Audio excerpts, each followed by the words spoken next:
Well, hey there, my friends in YouTube land. This is my first ever attempt at an N-Scale layout. I have just gotten into this in the last year. Probably like some of you got sucked into going on eBay and buying up way more track than I'd ever need, and figured out exactly what I was doing, played around with it for a while, and then began the layout. So this is my layout, but that's not why I'm making the video. Obviously you can see my town's gonna be over there, and you can see that I've got mountains and all that stuff.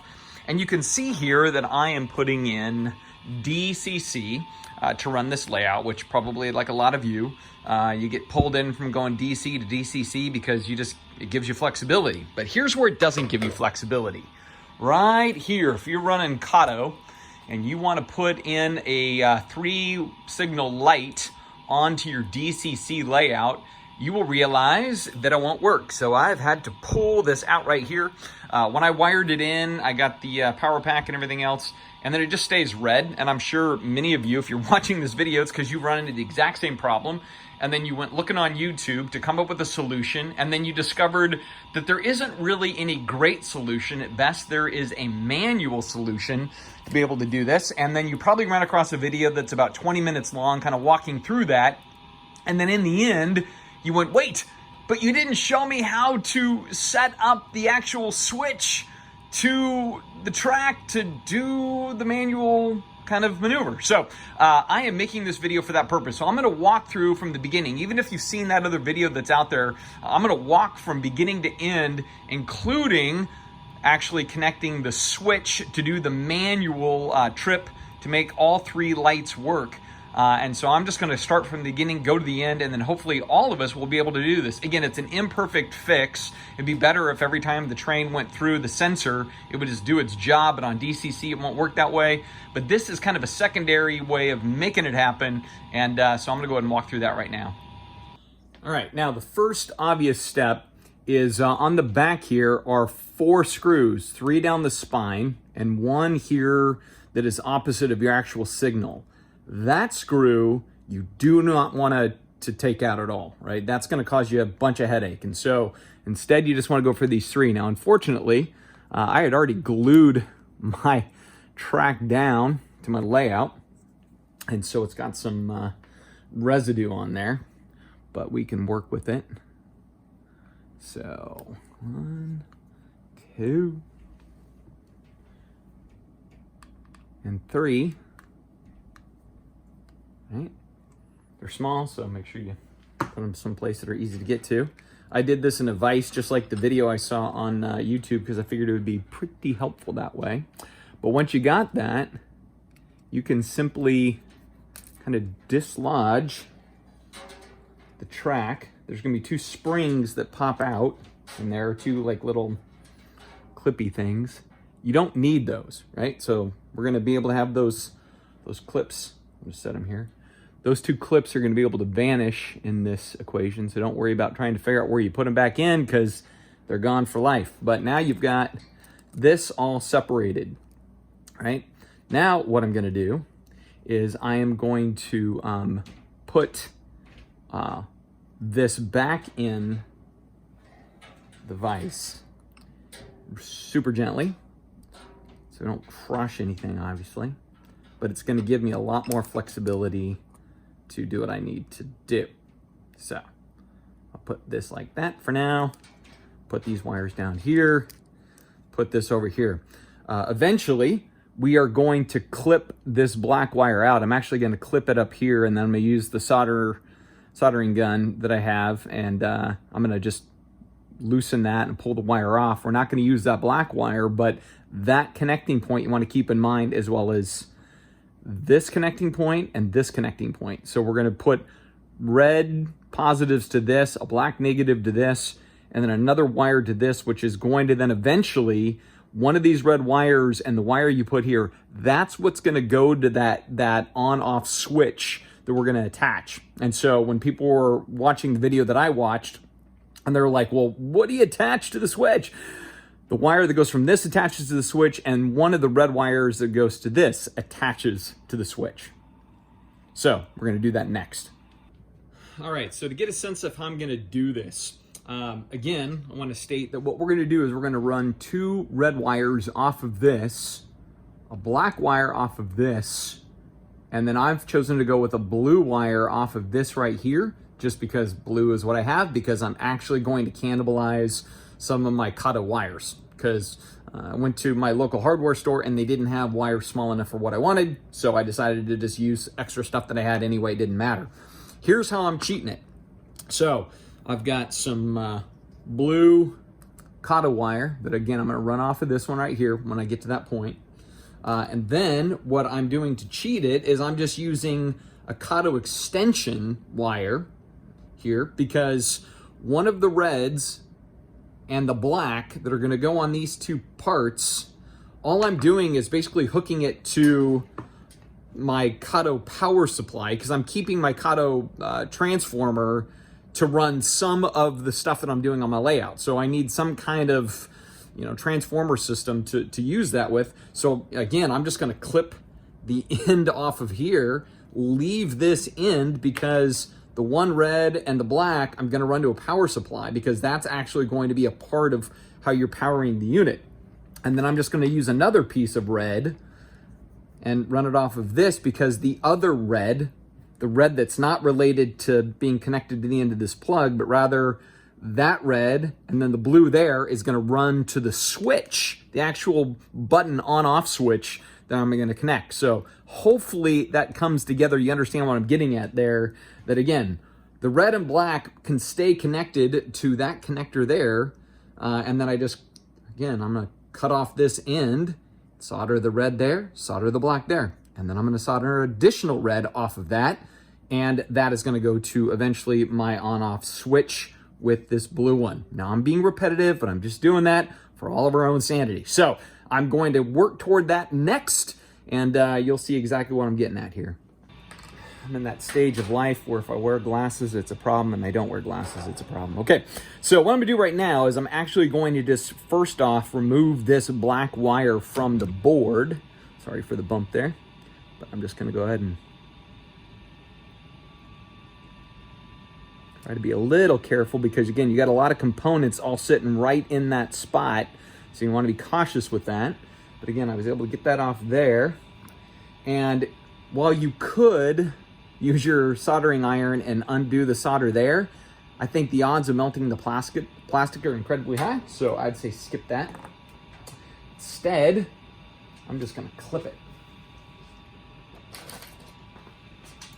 which is pretty easy to do with some slightly smaller scissors. All right, so black wire off, goes away, never to return. That is until Kato comes up with a better way of doing this, and we can all have solutions at that point. So, okay, now the next step in the process is connecting our various red wires here. And so I've got both the independent red wire, right here, that's going to go to the on-off switch, and then I've got the red and black that are going to go to my power supply to power the other components of this board. So I'm going to go ahead and just focus first off on the red.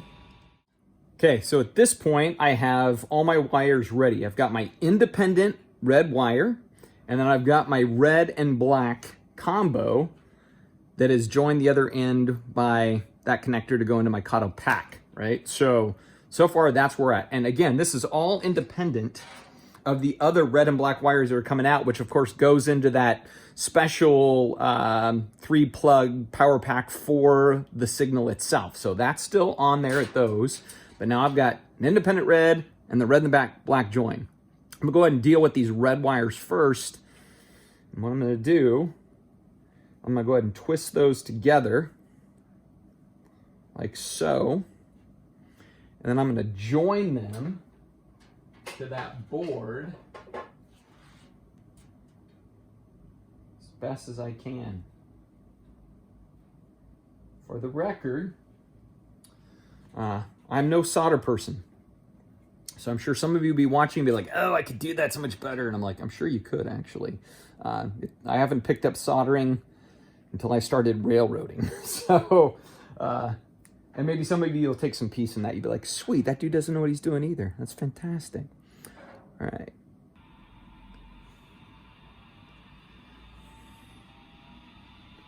All right, there's my reds.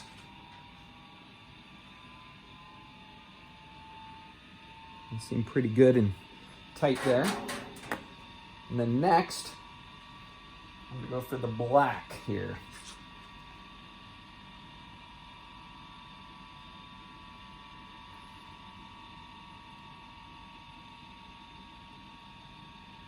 Now I admit, because I'm not good at this, I'm using Flux paste a little bit here to cheat. I know for some that is a major no-no, big taboo. I figure, you know what? Sometimes you have to just learn by trying. So I'll figure if I have any problems, well, then I'll go back to the drawing board. All right, so now, seeking to put this black one down here.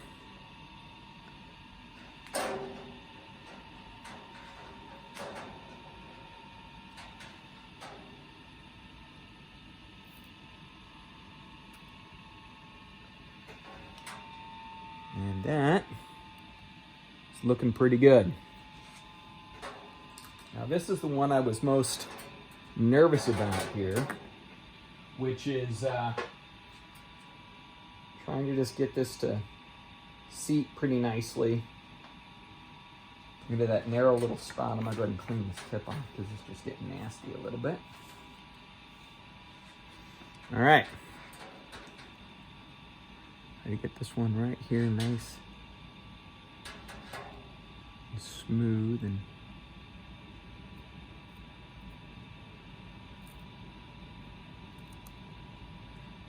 not damage anything in the process. Okay, so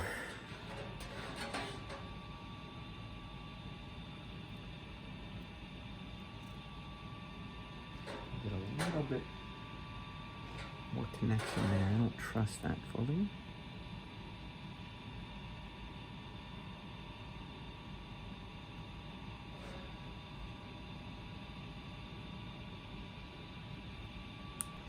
Okay, now the next step is going to be wiring this up to the switch and make sure everything works. Okay, everybody, so now it is the moment of truth. We've got the board wired up. Then we just reconnect everything back together. So you get your little three-way switch power pack and you plug the, the three-way switch track right into that like you normally would on DC. Then I've run that Kato black and white with the plug on it that I mounted. So one of the reds here and the black, I just left those together and I put it right here into this extension line. And then both of those are going into the back of my Kato power pack there. And again, I am running DCC, so I'm not using this to run any locomotive stuff, but I'm using this as an alternative power supply to power this, and I could power some other things as well if I want to. So it's just an option there, but at this point it's on, everything's working, and now you're looking at this and you're like, well, why isn't there a red light? Well, you actually have to power then the board, and so you got options. If you hit reverse, gives you red. You hit forward, gives you green. So now we've got, again, that just comes back to just, sending the polarity to the board, is it going one way or the other way? That's exactly what we got there. But then you go, but then how do I actually get the light to do the switching? Well, this is the part we've probably all run into as a problem, and that is where this little switch right here comes into play, right? So I'm trying to keep this low enough that it stays in the shot. But this is just a simple 3-prong switch, right? And this is what we've all been wanting to figure out. I want you to notice the blue goes to the middle. That other red from over on this solder goes to that side. You can do it on the other side. It doesn't matter. You can do it either way, right? I haven't soldered these yet because I still got to feed all of my wire back into my track. But if I do it, you click it,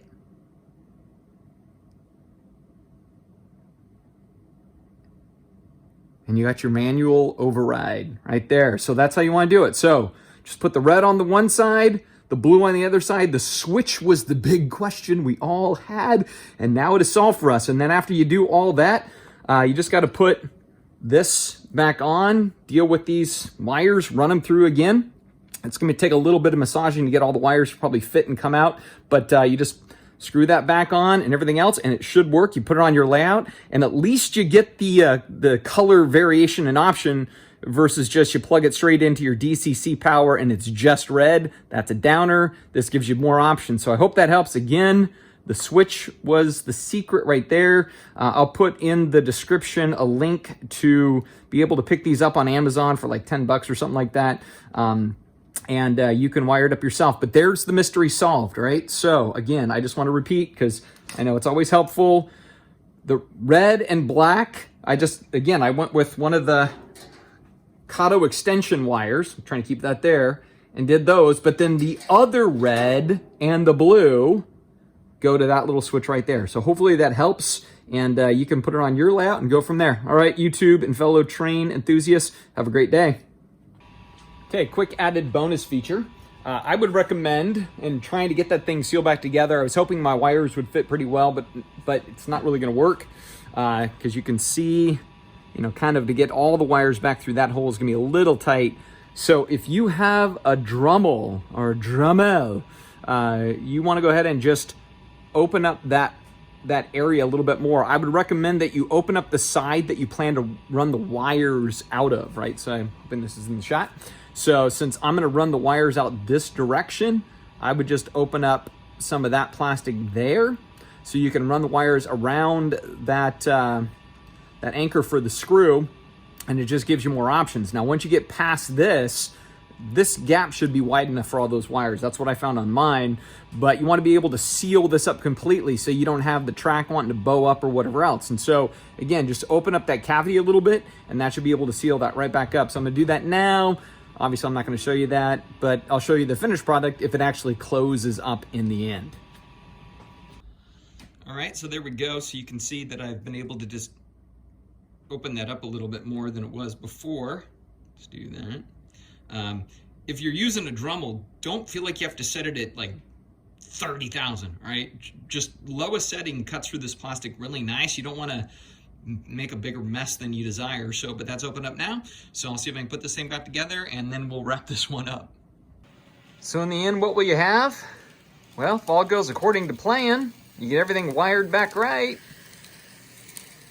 you're gonna have a DCC locomotive, a DCC track, and then you're gonna have a working three-way light. Now again, this is a manual bypass, so you have to, you know, unfortunately just kind of push buttons and do things now to make this happen.